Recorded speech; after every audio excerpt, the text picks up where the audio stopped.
Hello everyone, my name is Najiya with student ID number 2410117220002. Today, I would like to present an article entitled Teaching English as Communication written by Sandra J. Savignon. This article talks about how English should be thought as a tool for communication, not only as grammar rules or vocabulary list. Savignon explained that the main purpose of learning a language is to use it in real communication. In this presentation, I will explain the article based on this point. First, the theoretical foundation. Second, goals of teaching. Third, teaching approach. Fourth, classroom roles. Fifth, activities and materials. And the last one is error, also assessment. Let's talk about the theoretical foundation first. So, Savignon's ideas are based on communicative competence. Communicative competence means the ability to use language correctly and appropriately in real situations. So, according to this article, knowing a language is not only about knowing grammar, but also about knowing how to use language, knowing when to use it, and knowing why we use it. Language is seen as something meaningful, context-based, and purpose-driven. Students learn language better when they use it to communicate, not when they only memorize rules. Okay, we're going to move to the goals of teaching. The main goal of teaching English as communication is to help students communicate effectively. Students should be able to express ideas, feelings, and opinions in English. Another goal is to help students use English in real-life situations, such as daily conversation, school activities, or future work. Savignon also say that teaching should balance fluency and accuracy. Fluency means speaking smoothly and confidently. Accuracy means using correct grammar and vocabulary. But fluency and accuracy are important and should develop together. Now, I will talk about the teaching approach.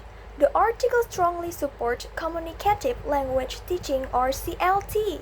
The approach focuses on communication as the main goal of language learning. In CLT, learning is learner-centered. Learning happens through interaction and meaning comes before form. Students are encouraged to use English from the beginning, even if their grammar is not perfect. The focus is on sharing meaning, not on avoiding mistakes.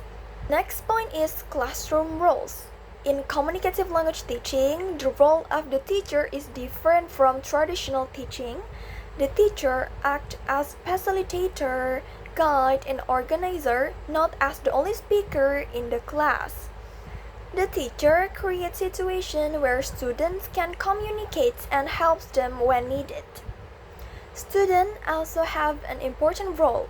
They are active participants in the learning process. They negotiate meaning, work with their friends, and use English to communicate. This makes the classroom more active and interactive.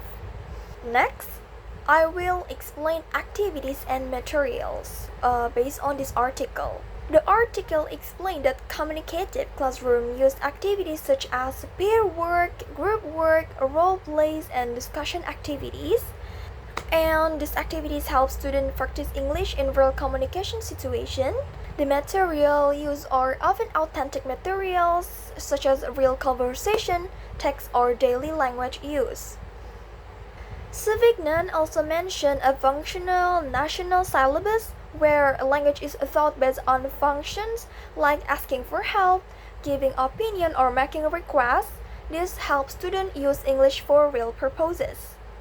And then the last point is error and assessment. According to Savignon article, errors are natural and normal in language learning. Mistakes show that students are learning and trying to use the language. Teachers should not correct every mistake immediately, especially during communication, because it can stop students from speaking. Assessment is communicative teaching focuses on meaning and performance. Students are assessed based on how well they can communicate, not only on grammar accuracy. So, to conclude, the article Teaching English as Communication by Sandra Savignon shows that English should be thought as a living language used for communication. By using communicative language teaching, students become more confident, learning becomes more meaningful, and English is used for real interaction. So, overall, this article encourages teachers to focus on communication, interaction, and meaning in teaching English. I think that's all from me. Thank you very much for your attention.